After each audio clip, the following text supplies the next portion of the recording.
The county courthouse buzzed with tension as Marcus Chen approached the judge's bench, Karen's supposed ownership document in one hand and his own weathered folder in the other. The gallery was packed. Environmental activists, local residents, and 3 different news crews all leaned forward in anticipation. "Your Honor," Marcus began, his voice steady, "Mrs. Whitfield's document is indeed from 1963. However," he pulled out a magnifying glass, inviting the judge to examine the paper. "If you look closely at the watermark and typing style, you'll notice this is a modern reproduction, artificially aged.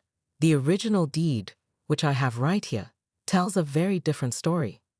The courtroom erupted in whispers as Marcus revealed the true document, a conservation easement signed by Thomas's grandfather, permanently protecting the road's historic and environmental status. Karen's face went pale as her lawyer frantically flipped through his notes. "Furthermore," Marcus continued, displaying photographs, "we have documented evidence of Mrs. Whitfield's private meetings with developers, discussing plans to acquire and pave over not just Mr. Richardson's road, but several other historic properties in the area." Judge Martinez removed her glasses, fixing Karen with a stern gaze. "Mrs. Whitfield, attempting to forge historical documents is a serious offense. This court finds your actions not only illegal but deeply unethical." The ruling was comprehensive. The HOA was barred from any further interference with Thomas's property, required to pay his legal fees, and ordered to establish new bylaws protecting historic features throughout the neighborhood.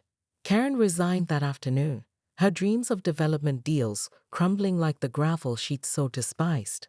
1 year later, Thomas stood on his porch, watching children ride their bikes down his still unpaved road. The homeowners had elected a new HOA board, one that celebrated the neighborhood's diverse character rather than trying to standardize it. Ironically, property values had increased, with real estate agents now advertising the area's unique historic charm and environmental consciousness. The sound of crunching gravel announced visitors, Marcus and his sister Sarah, carrying dishes for the neighborhood's first annual Heritage Day celebration. Even more surprising was the figure walking behind them, Karen's teenage son Jason, who had become one of the road's most ardent defenders after learning about its history. "You know," Jason said, helping Thomas set up tables, "Mom's actually starting to come around. She admitted yesterday that maybe not everything needs to be, what did she call it? Premium coated." Thomas smiled, watching the afternoon sun cast long shadows across the gravel his grandfather had laid down so many years ago. Sometimes he realized, victory wasn't just about winning a battle, it was about changing hearts and minds, one crunching footstep at a time. As neighbors gathered for the celebration, the old road seemed to glow in the golden light, each piece of gravel a tiny monument to perseverance, history, and the power of standing one's ground. The road had carried 3 generations of stories, and now, thanks to one man's determination, it would carry many more. At 5:47 am, Thomas's security system chimed with an urgent alert. Through grainy night vision footage, he watched 3 massive paving trucks lumber toward his property, their diesel engines shattering the pre-dawn quiet. Behind them, Karen Whitfield's Mercedes gleamed like a silver ghost in the darkness. Thomas's hands shook as he pressed the emergency speed dial he'd set up weeks ago. Within 15 minutes, his gravel road became a battlefield. Local news vans arrived first, their spotlights cutting through the morning mist like searchlights. Reporter Sarah Chen, Marcus's sister, was already live streaming as Thomas confronted the paving crew. "You're not permitted to be here," Thomas declared, his voice carrying across the property. The lead driver, a weathered man in his 50s, glanced uncertainly at his paperwork. "We've got proper authorization right here, signed by." He squinted at the document, frowning. "Wait a minute. This isn't a county permit." Karen emerged from her car, her usual poise cracking slightly as she realized the growing crowd of spectators. "The HOA has full authority to maintain community standards," she announced, her voice pitched to carry. "Mr. Richardson has repeatedly refused to comply." She was cut off by the distinctive whoop of police sirens. 2 county cruisers pulled up, followed closely by a truck from the Watershed Protection Office. Dr. Patricia Montgomery, the county's chief environmental officer, stepped out, her expression thunderous. "Stop work immediately," she commanded. "This road is protected under 3 separate conservation ordinances. Those permits are fraudulent." The morning exploded into chaos. The paving crews, realizing they'd been missiled, began backing their trucks away. Environmental protesters, alerted through social media, formed a human chain across the road's entrance. News helicopters circled overhead, their rotors adding to the cacophony. Karen's composure finally shattered. "You don't understand," she shouted over the noise. "Property values are everything. Who wants to live next to this relic? We had buyers interested in developing." She stopped abruptly, but the damage was done. Reporter Sarah Chen shoved her microphone closer. "Mrs. Whitfield, are you saying this action was motivated by potential development deals?" Thomas watched as Karen's carefully constructed facade crumbled.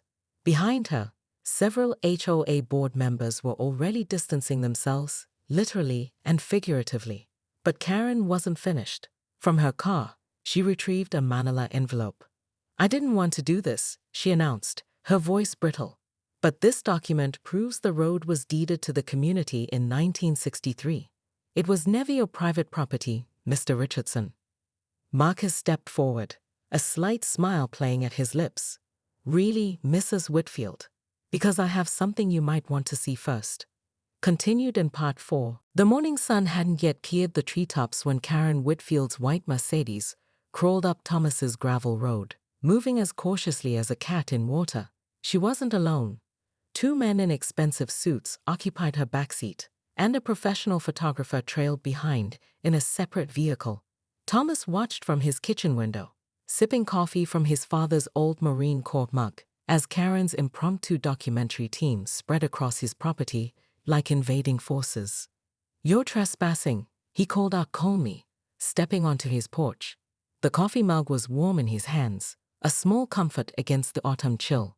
Karen's perfectly styled hair caught the morning light as she turned. "Actually, Mr. Richardson, we're conducting an official HOA inspection. These gentlemen are from the county assessor's office." Her smile didn't reach her eyes. "We're documenting the damage your primitive road conditions are causing to adjacent properties." Thomas felt a familiar laugh behind him. Marcus Chen, his lawyer friend who'd arrived the previous evening, stepped forward. "Funny thing about that, Mrs. Whitfield. I just got off the phone with the actual county assessor's office. They have no record of authorizing this visit." The 2 suits shifted uncomfortably, suddenly finding the gravel beneath their feet fascinating. Karen's smile faltered for just a moment before returning, brittle as thin ice. Perhaps there was a clerical error. She recovered smoothly, pulling out her tablet. "But these photos don't lie. Dust damage to neighboring homes, runoff issues during storms, decreased property values for the entire street. The board has unanimously." "The board that you appointed yourself?" Thomas interrupted. "The same board that's been granting personal exemptions for your backyard renovations." Karen's perfectly manicured fingers tightened on her tablet. The photographer, sensing the shift in power, slowly lowered his camera. "We have satellite images," she pressed on, her voice rising slightly, "dating back 6 months. I have aerial photographs dating back to 1943, Thomas countered. "Would you like to see them? They're right here with the original property documents, the environmental impact studies from 1992, and the historical preservation agreements signed by the county in 1987. The morning breeze carried the scent of pine needles and victory as Karen's entourage began a strategic retreat to their vehicles. But at her car, Karen turned back, her expression hardening. "This isn't over, Mr. Richardson. That road is a relic, and relics belong in museums. Progress is coming, whether you like it or not. The HOA has resources you couldn't imagine." As gravel crunched under their departing tires, Marcus turned to Thomas. "She's right about one thing. This isn't over. They'll be back with bigger guns." Thomas nodded, watching dust settle in the morning light. "Then we better start gathering our ammunition."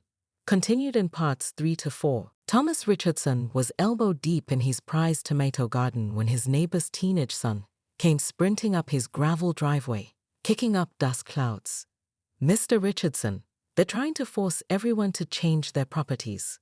The boy thrust a cream-colored envelope into Thomas's soil-stained hands. Inside was a letter from the newly formed Willow Creek Homeowners Association, written in aggressive red ink. His private road, which had faithfully served 3 generations of his family, apparently violated their premium community standards. The demand: pave it within 60 days, or face daily fines of $500. Thomas's hands trembled, not from fear, but from rage. The road's crunching gravel had announced his father's return from World War II, had carried his mother's funeral procession, and had guided countless neighborhood children on their first bike rides. He wasn't about to pour concrete over those memories. That evening, Thomas sat at his kitchen table, surrounded by yellowed property documents and old photographs. One picture showed his grandfather breaking ground on the road in 1943. Another captured Thomas himself learning to drive on its winding path. The autumn sun cast long shadows through his window as he dialed his oldest friend, Marcus Chen, who happened to be a property lawyer. "They can't do this, can they?" Thomas asked, his voice tight with concern. "This road predates their fancy development by 70 years. Marcus's response was interrupted by the sound of car tires crunching on gravel. Through his kitchen window, Thomas watched a pristine black SUV pull up, its wheels leaving delicate impressions in the loose stone. A woman in an expensive-looking blazer emerged, her high heels completely unsuitable for the terrain. She wobbled slightly, catching herself on her car door while trying to maintain dignity. "Mr. Richardson," she called out, her voice carrying that particular tone of forced cheerfulness that set Thomas's teeth on edge. "I'm Diane Cooper, VP of the Willow Creek HOA. I thought we might discuss this situation informally." Thomas watched as she attempted to navigate the gravel in her impractical shoes, clutching a leather portfolio to her chest. He could hear Marcus chuckling on the phone. "Don't sign anything," his friend advised. "I'll be there first thing tomorrow." Diane reached his porch, slightly breathless. "You know," she said, trying to sound casual, "the association is willing to cover 30% of the paving costs. We're all about community cooperation." She pulled out a glossy brochure showing perfectly manicured streets and cookie-cutter houses. "Just imagine how much more sophisticated your property could look." Thomas thought about his grandfather's weathered hands laying this gravel, about the generations of children who'd learned to ride bikes on its forgiving surface, about the natural drainage it provided during heavy rains. He thought about the deer that visited each morning, their hoofprints leaving delicate patterns in the loose stone.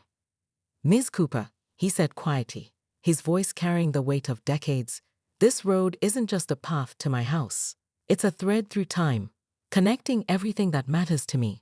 I won't be paving over my history to match your glossy brochure." Continued in parts 2 to 4.